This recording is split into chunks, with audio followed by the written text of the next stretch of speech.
이제 자리에서 일어나셔서 오늘 우리 하나님 말씀 함께 읽겠습니다. 오늘은 신약성경 에베소 4장 22절부터 24절까지의 말씀, 신약성경 314쪽입니다.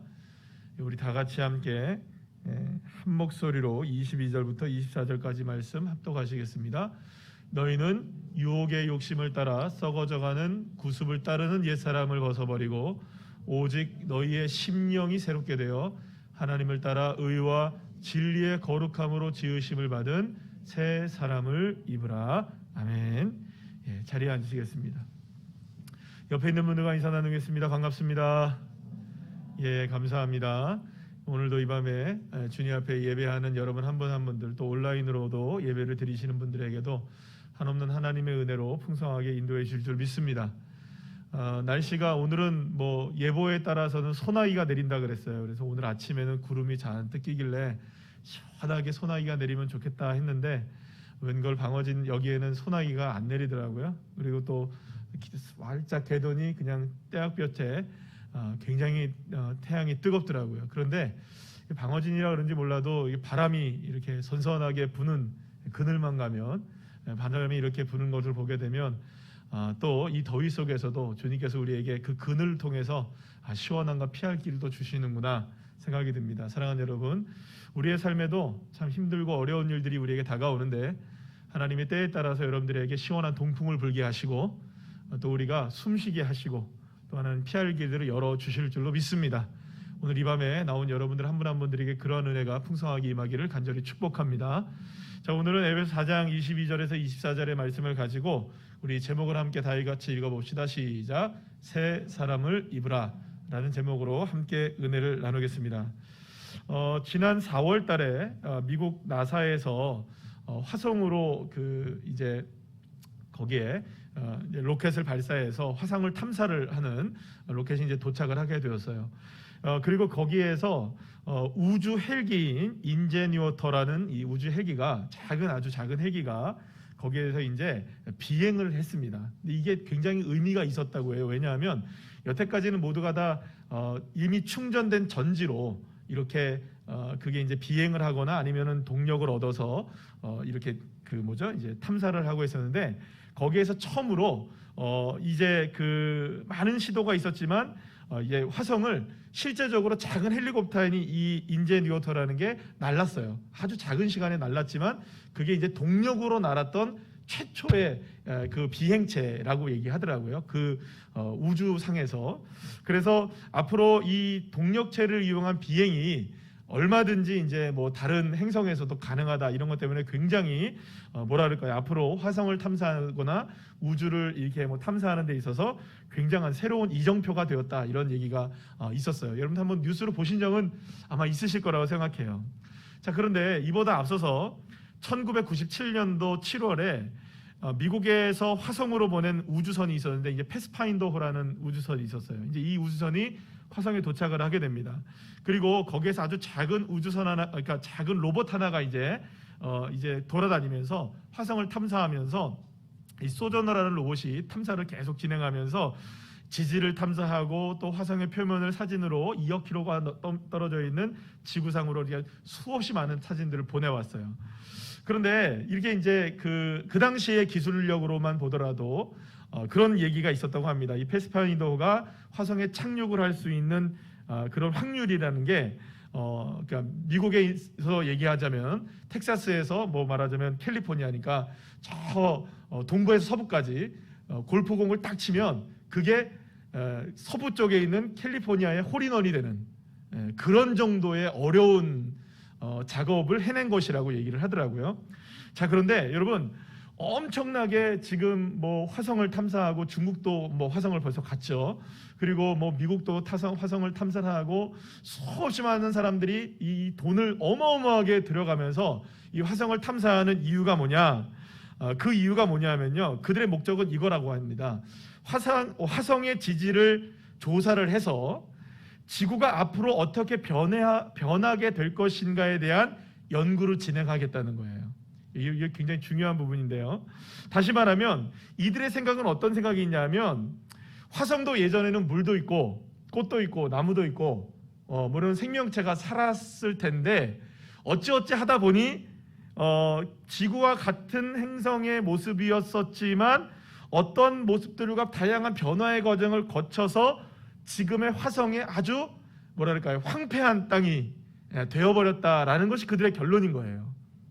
그러니까 그들은 이제 화성을 연구함으로써 혹시나 모를 이제 지구에 어떤 일이 닥치게 되면 우리도 어떻게 될 수 있다는 걸까요? 화성처럼 그런 메마른 행성이 될 수도 있지 않을까. 그래서 그들의 그 지질을 조사를 하고 그 환경들을 잘 조사를 하면 지구는 그런 위험을 피할 수 있지 않을까. 그래서 화성의 이 변화되는 모습을 잘 면밀히 조사해서 우리는 그렇게 되지 말자라는 의미로 화성을 탐사하는 것도 있다 그래요. 여러분, 의미가 있겠죠, 그죠? 우리도 그렇게 될 수 있다. 지금 뭐 지구 온난화다. 여러분들 지금 아시다시피 북극에 뭐 빙하들이 다 녹고 남극의 빙하들이 다 녹고 지금 엄청나잖아요. 지금 폭염에 뭐 여러분들 유럽에 또 비가 내리고 엄청나게 중국에 여러분들 비 와서 그 도시가 난리 난 거 보셨잖아요. 그러니까 지금 우리에게 지금 일어나고 있는 이런 일들이 뭐 우리가 불과 한 10년, 20년, 30년, 40년, 50년, 100년 후에는 어떻게 지구가 변할지 우리는 잘 모르니까 아마도 그런 거를 대비하여서 연구를 하려고 하는 목적 때문에 그토록 화성을 탐사한다. 그들은 그렇게 얘기합니다. 자, 그런데 저는 그 이야기를 들으면서 과연 그럴까라는 생각으로 역으로 한번 생각해 봤어요. 이 무슨 얘기냐면요. 제가 지금 얘기하는 것이 뭐 여러분들 뭐 과학적으로 맞고 안 맞고의 문제는 아닐 거예요. 왜냐하면 저는 과학자도 아니고 뭐 과학에 대해서 그분들이 얘기하는 것에 대해서 뭐 이 진위를 뭐 제가 밝힐 수 있고 이런 입장이 아니기 때문에 단지 저는 성경적인 생각을 한번 해봤어요. 성경적인 생각. 근데 생각을 해보면 여러분 창세기 1장에 2절에 보면 어떤 얘기가 나와 있습니까? 땅이 혼돈하고 공허하고 흑암이 깊음 위에 있고요. 그죠? 모든 것들이 땅은 이제 모든 것들이 혼돈스럽고 모든 것들이 질서가 안 잡혀져 있고 마치 무엇처럼 되어 있는 겁니까? 황폐하게 되어 있는 거예요. 그 가운데 하나님이 무엇이 있으라? 빛이 있으라 말씀하셨고 거기에 궁창을 나누시고 하늘을 두시고 바다를 만드시고 거기에 생물들을 만드시고 그곳에서 모든 생물들을 다 만드신 후에 마지막에 누구를 만드십니까? 사람을 만드셨어요. 여러분, 과정은 이렇습니다. 황폐한 곳에서 무엇이 만들어집니까? 아름다운 에덴 동산이 만들어졌던 거예요. 다시 말하면 그냥 제가 뭐 목사로서 그리고 또 어떻게 보면 신학을 전공을 하고 지금까지 이제 우리가 기독교를 믿고 예수님을 믿고 하나님의 말씀을 믿은 사람으로 제가 그거를 잘 생각해보니까 이런 느낌이 있는 것 같아요. 이런 것이 있는 것 같아요. 지구가 변하여서 화성이 되는 게 아니고 화성 같은 존재가 하나님의 말씀으로 지구가 되는 게 아닐까. 여러분 그렇게 생각이 들지 않으십니까? 화성 같은 존재가 하나님의 말씀으로 궁창이 나누어지고 하나님의 말씀으로 풀이 돋고 하나님의 말씀으로 거기에 새 생명이 시작되어지고 그래서 결국에는 지구처럼 이렇게 푸른 행성이 만들어진 거 아닐까요? 우리는 지금 화성이 변하여 지구가 됐다고 생각은 못하고 지구 같은 것이 변하여 화성이 됐다라고 생각한단 말이에요. 근데 창세기를 제대로 연구를 해보면요, 하나님이 모든 우주를 다 한꺼번에 만드셨어요. 그런데 특별하게 우리가 살아가는 이 땅에 에덴을 창설하시고 이 땅에 복을 주신 거예요. 이 행성이 푸르르게 된 것은 하나님의 역사이십니다. 여러분 그러면 어떻게 보면 이렇게 생각할 수 있습니다. 우리의 인생도 제가 왜 이 화성 얘기를 처음부터 꺼냈냐면 하나님이 우리를 오늘 본문에 너무 잘 아는 부분이잖아요. 새 사람을 입으라. 할렐루야. 그러면 도대체 새 사람은 어떻게 입는 것인가? 어떤 모습의 새 사람일까?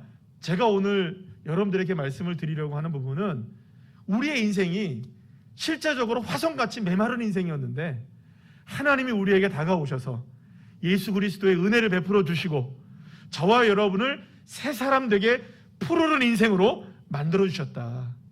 할렐루야. 어쩌면 사랑하는 여러분, 제가 지금 말씀드린 게 뭐 과학적으로 맞다 틀리다 이 말씀을 제가 하는 게 아닙니다. 적어도 우리가 성경을 믿는 사람이라면 우리의 인생 가운데 황폐해졌다 할지라도 하나님이 손대어 주시면, 할렐루야, 하나님이 말씀해 주시면, 하나님이 이끌어 주시면 화성 같은 존재도 지구 같은 존재가 될 수 있고, 메마른 인생도 푸르른 인생이 될 수 있고, 할렐루야, 놀라운 하나님의 은혜를 주님께서 우리에게 그렇게 베풀어 주실 줄로 믿으시길 바랍니다. 그러니 여러분, 하나님은 저와 여러분을 바꾸시기를 원하시고 계세요. 새로워지기를 원하시고 계십니다.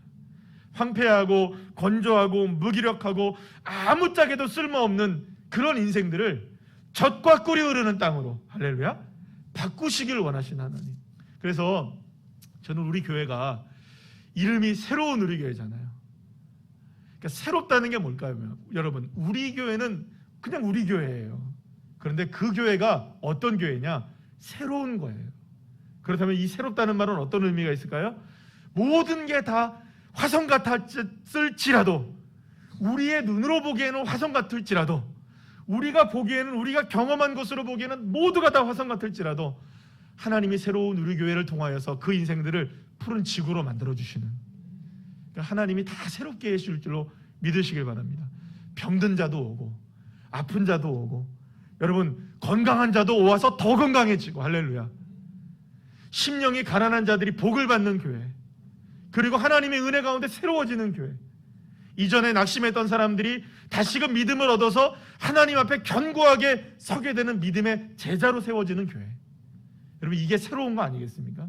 그래서 여러분, 저와 여러분이 기도할, 우리 교회를 위해서 기도하는 기도의 제목과 여러분들의 기도의 제목이기도 하겠지만, 중요한 것은 우리 교회에 많은 사람들이 오셔서 새로워져야 할 사람들은 오셔야 돼요. 그런 우리 교회, 새로운 우리 교회로 주님이 역사해 주실 줄 믿습니다. 그래서 여러분, 잘못된 것도 고쳐지고, 그래서 어떻게 보면 처음에 우리 교회에 세워졌을 때부터 하나님께서 기도하게 하셨던 것 중에 하나는 뭐냐면, 하나님, 우리 교회는 다윗이 정말로 힘겹게 살아갔을 때에 수많은 사람들이 몰려들었던 이 아둘람의 공동체와 같은, 할렐루야, 예, 아니십니까? 여러분, 물론 좀 괜찮은 사람들이 오면 좋겠죠, 보기에는. 그러나 여러분, 그게 좋은 게 아닙니다. 약하고 연약해도 우리 새로운 우리 교회에 와서 더 새로워진다면, 할렐루야, 그게 은혜가 아니겠습니까? 그리고 그렇게 연약한 자들의 공동체가 오히려 다윗의 강력한 공동체가 되었던 것처럼, 사랑하는 여러분, 저와 여러분을 하나님이 새롭게, 우리 교회를 새롭게 그렇게 바꾸시는 줄로 믿으시길 바랍니다. 자, 그런데 어떻게 하나님이 바꾸시기를 원하시냐? 그런데 그 어떻게 바꾸시기 전에 어떠한 모습이냐? 하나님이 바꾸시는 모습이, 하나님이 어떤 모습이냐? 에베소서 1장 19절 말씀에 이렇게 말씀하는 걸 보게 됩니다. 우리 다 같이 한번 읽어볼까요? 시작. 그의 힘의 위력으로 역사하심을 따라 믿는 우리에게 베푸신 능력의 지극히 크심이 어떠한 것을 너희로 알게 하시기를 구하노라. 아멘. 사랑하는 여러분, 하나님은 그러니까 저와 여러분을 바꾸시기 위해서, 저와 여러분을 새롭게 하시기 위해서 힘의 위력으로 역사하신다는 거예요. 그러니까 단순하게 하나님이 어느 정도 이끌어 주시는 정도가 아니라, 여러분, 방금 전에 말씀드렸잖아요. 화성의 그 우주 탐사선이 도착하는 그 확률이 텍사스에서 캘리포니아까지 골프를 뻥 치면 그게 홀인원이 되는 것 같은 그러한 확률이래잖아요. 엄청나게 힘든 거래잖아요. 자, 그런데 만약에 하나님이 저와 여러분에게 그런 역사를 허락해 주시기를 원하신다면, 아멘이십니까? 하나님이 어떻게 하시느냐? 위력을 사용하시는 거예요. 하나님이 힘을 사용하시는 거예요. 그러니까 이렇게 빵 쳤을 때 거기에 그냥 어쩌다 보니 들어가는 게 아니고, 믿음의 사람들에게는요, 주님이 이끌어 주시니까 어떤 힘으로 당기시고 끌어주시고 이끌어주시고 붙잡아주시고 힘의 위력으로 그것이 어떻게 크게 역사하시는지를 우리에게 보여주신다고 말씀하고 계시는 겁니다. 사랑하는 여러분, 저와 여러분을 새 사람 만드시는 하나님의 능력은 그저 그런 능력이 아닌 거예요. 힘의 위력을 가지시고 계신 하나님, 능력의 하나님, 그 능력을 누구에게 베풀어 주신 줄 아닙니까? 우리에게 베푸신다. 우리에게 베푸신다. 사랑하는 여러분, 하나님의 능력이 나에게 베풀어지는 줄로 믿으시길 바랍니다.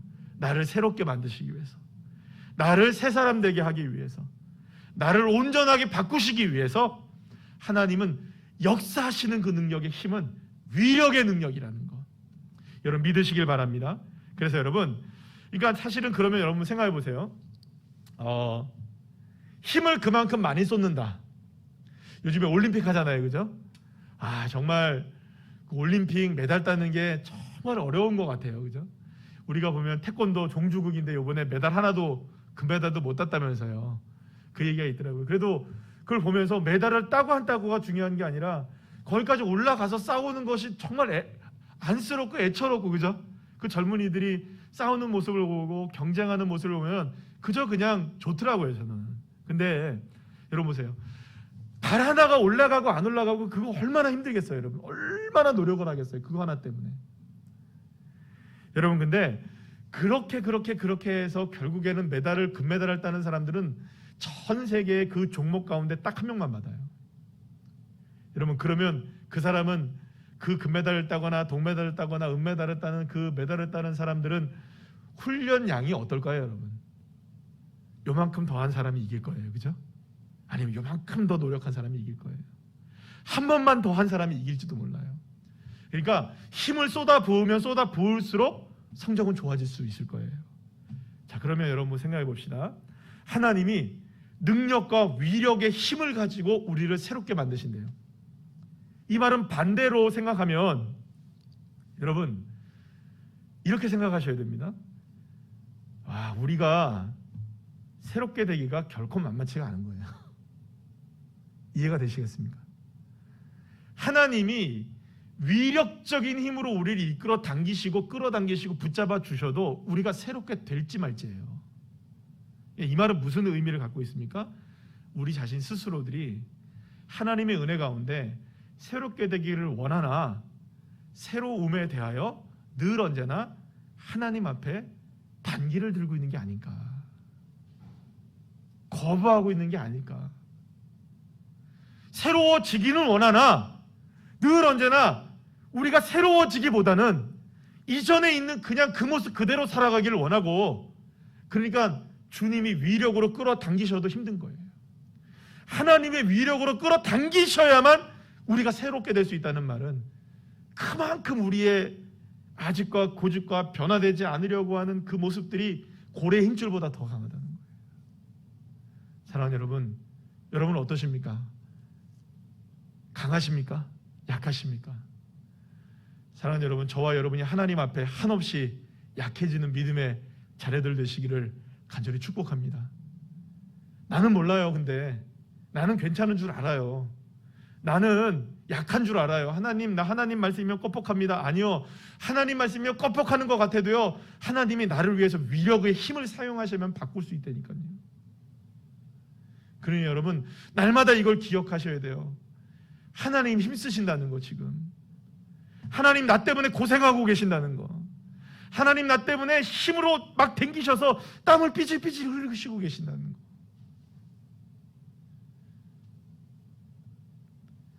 그런데 하나님의 목표는 결코 작지 않으십니다. 우리를 어떻게 만드시기를 원하시냐? 로마서 8장 29절 말씀 우리 다 같이 한번 읽어볼까요? 시작. 하나님이 미리 아신 자들을 또한 그 아들의 형상을 본받게 하기 위하여 미리 정하셨으니 이는 그런 많은 형제 중에서 맏아들이 되게 하려 하심이니라. 하나님이 우리를 바꾸시고 하나님이 우리를 새롭게 하시려고 하시는 설계도가 있어요. 저와 여러분을 바꾸시고자 하는 설계도 있겠죠, 그죠? 그러면 그 모델이 뭡니까? 그 설계도의 모양이 예수 그리스도라는 거예요. 그러니까 이 말은 다시 한번 여러분들 생각해 보세요. 주님은 저와 여러분의 성품과 마음과 행동과 삶이 다 누구를 닮기를 원하시고 계십니까? 예수님 닮기를 원하시고, 예수 닮기를, 예수 보기를, 아멘. 예수 닮기를 원하십니다. 그런데 우리의 모습을 주님이 예수를 닮게 하시려면 어떻게 하시고 계신다고요? 그 힘의 위력으로 역사하고 계신다. 그러니까 여러분, 끌어당기고 막 끌어당겨가지고 딱 매치를 시켜서 예수님 얼굴하고 맞아떨어져야 되는데 이게 안 맞으니까 하나님이 또 붙잡고 바꾸시고 또 붙잡고 바꾸셔서 결국엔 누구의 형상에 우리를 딱 만들어내시려고 하는 겁니까? 예수의 형상에 우리의 인생을 만드시길 원하시는 것이죠. 여러분, 그래서 때로는 이해할 수 없는 일이 벌어지는 겁니다. 때로는 여기가 아프고 저기가 아프고 이 일이 터지고 저 일이 터지기도 하는 겁니다. 왜냐? 주님이 나를 끌어당기시니까요.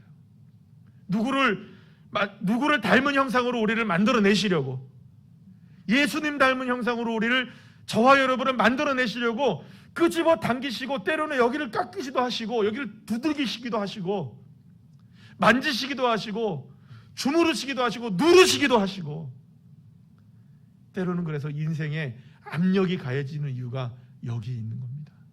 그럴 때면 저와 여러분들이 기억하실 것이 있어요. 아, 지금 하나님의 위력과 힘으로 내 이 모습 주님의 형상 담게 하시기 위해서 나를 만지시고 계시는구나. 그래서 여러분, 때로는 고난이 다가오고 어려움이 다가오고 우리의 삶에 문제가 다가오고 이런 삶의 모습이 다가올 때, 사랑하는 여러분, 믿음이 견고한 사람들, 그리고 성숙한 신앙인들은 그때에 비로소 주님을 바라보십니다. 그리고 주님이 나를 만지시고 계시는구나. 내가 그러면 바꿔내야 될 게 뭘까? 내가 지금 변화되어야 될 게 뭘까?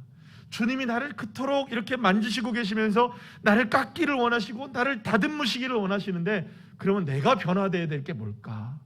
이걸 생각하는 게 성숙한 신앙인이에요. 여러분, 성숙한 사람일수록 문제를 내 것으로 끌어들입니다. 문제를. 성숙하지 않으면 문제를 누구에게 전가합니까? 다른 사람에게 전가시켜요. 당신 때문에 그래, 이것 때문에 그래, 저것 때문에 그래, 이것 때문에 그래. 이번에 오늘 잠깐 그 뉴스를 봤어요.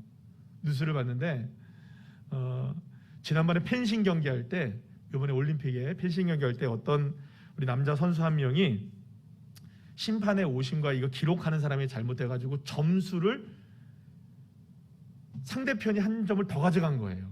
그걸 다 경기가 끝난 다음에 알았어요. 졌는데. 너무 억울하잖아요, 여러분. 그거 진짜 억울한 일 아니에요. 그것도 2점 차로 졌는데, 그게 만약 점수가 안 올라갔으면 더 힘내서 또 이겼을 줄 어떻게 알겠어요, 그죠? 그래, 너무 억울한 거예요. 그죠? 억울하죠. 단순한 실수도 아무도 몰랐던 거예요. 그걸 뭐 코치도, 거기에 있는 심판진들도, 선수도 몰랐던 거예요. 경기가 다 끝나고 알은 거예요. 그것도 네티즌이 그걸 발견했다면서요. 세상에. 우리나라 네티즌들, 정말 우리나라 분들 대단해요, 그죠? 그걸 발견해낸 거예요. 점수가 잘못됐다. 그런데 여러분, 이 선수가 그렇게 얘기했어요. 괜찮다. 내가 진 건 그 선수가 너무 잘했기 때문이었다. 쿨하게 인정해버렸어요. 물론 그걸 바꿀 수 있는 입장도 아니고 번복할 수 있는 입장도 아니었지만, 저는 이 선수가 그렇게 얘기한 것이 너무나 고마웠어요. 이거 뭐 어디에 제소해가지고 무슨 뭐 어떻게 해야 되고 저기 뭐가 문제고, 그러면 여러분, 내가 진 거는 내 실력 탓이 아니라 뭐 때문에 졌다고 자꾸 얘기하는 걸까요? 예, 심판 때문에 졌고 이것 때문에 졌고 저것 때문에 졌고. 그런데 이 친구는 성숙한 사람인 거예요.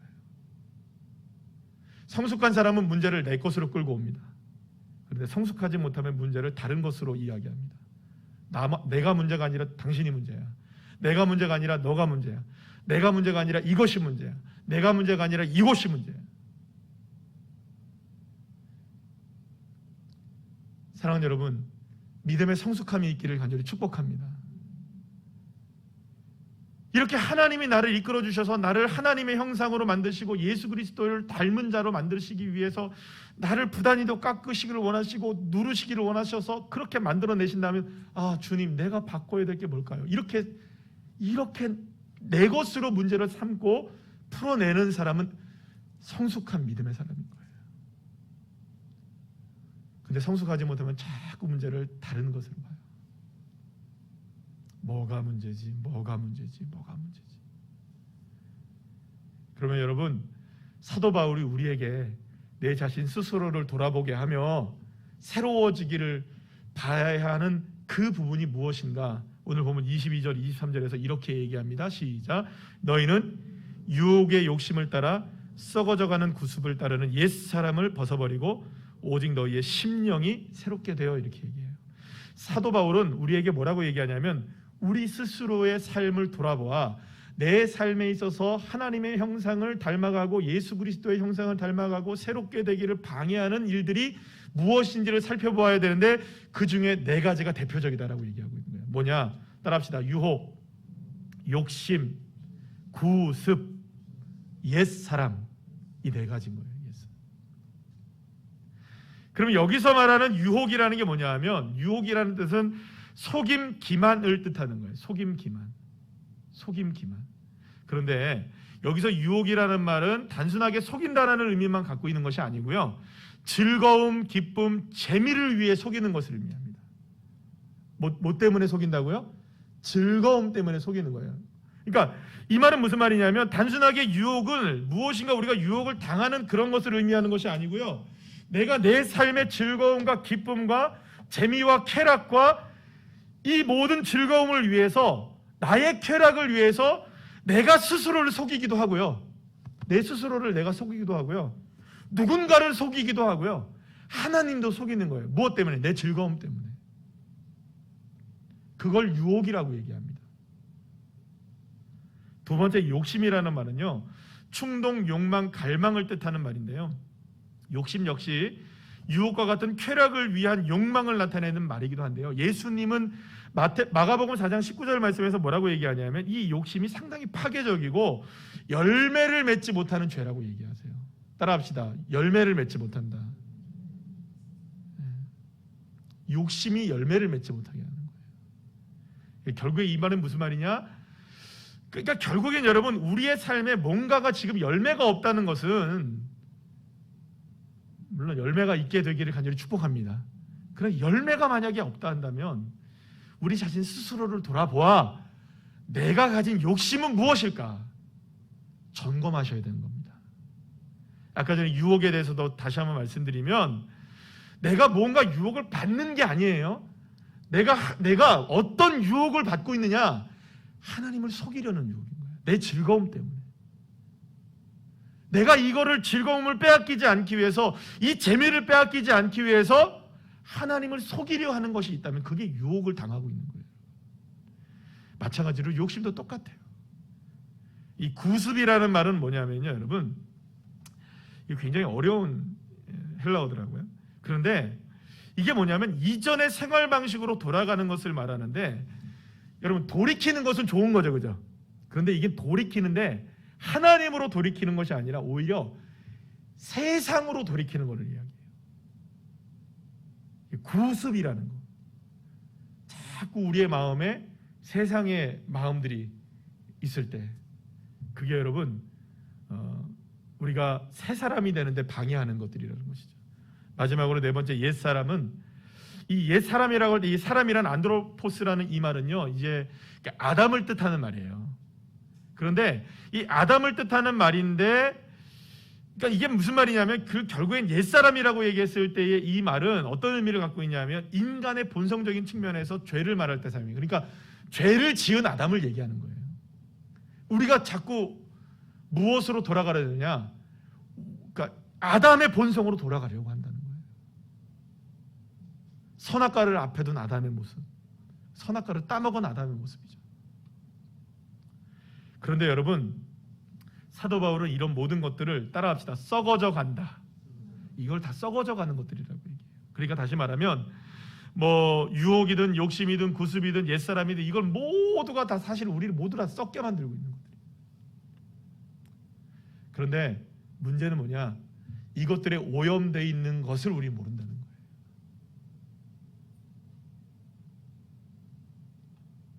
그래서 바울은 우리에게 이 썩어져가는 유혹, 욕심, 구습, 옛사람 대신에 우리가 가져야 할 것이 있다.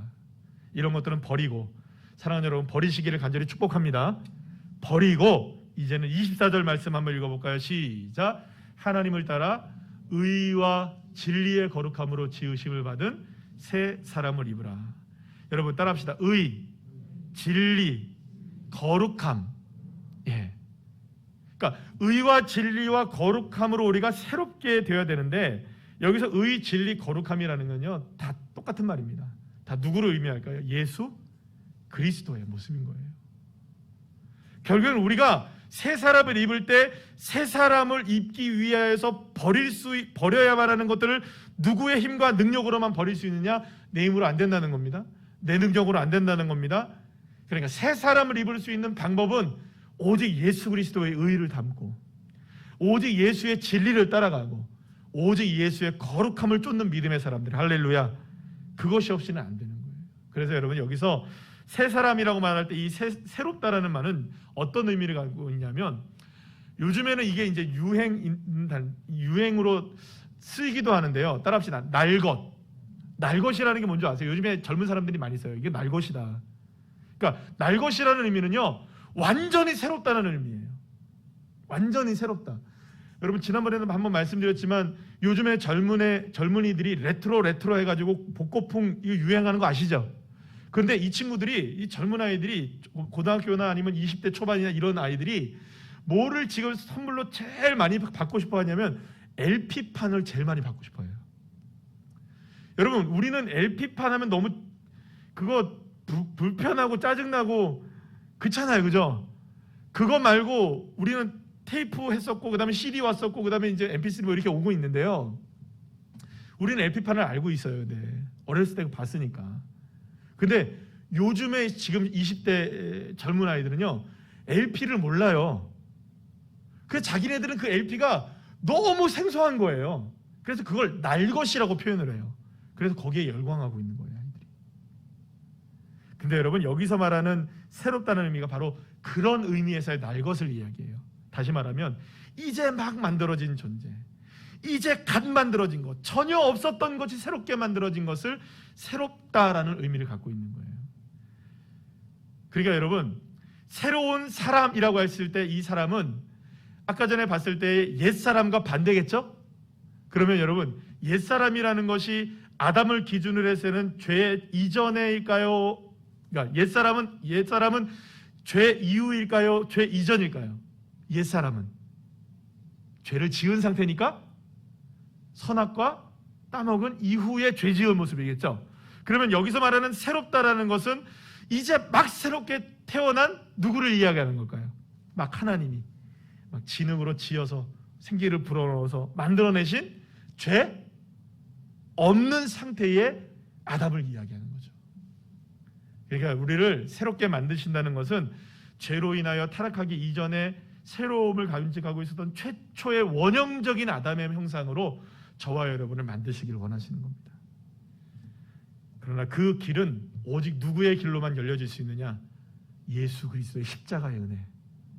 그게 아니면 생명나무로 가는 길이 열려질 수가 없고, 그래서 여러분 새 사람이 변하여 새롭게 된다는 것은 뭐 이렇게 조금씩 이렇게 돌을 닦듯이 조금씩 좋아지는 것, 이걸 이야기하는 것이 아니라 근본적으로 예수로 인하여 변화되는 것.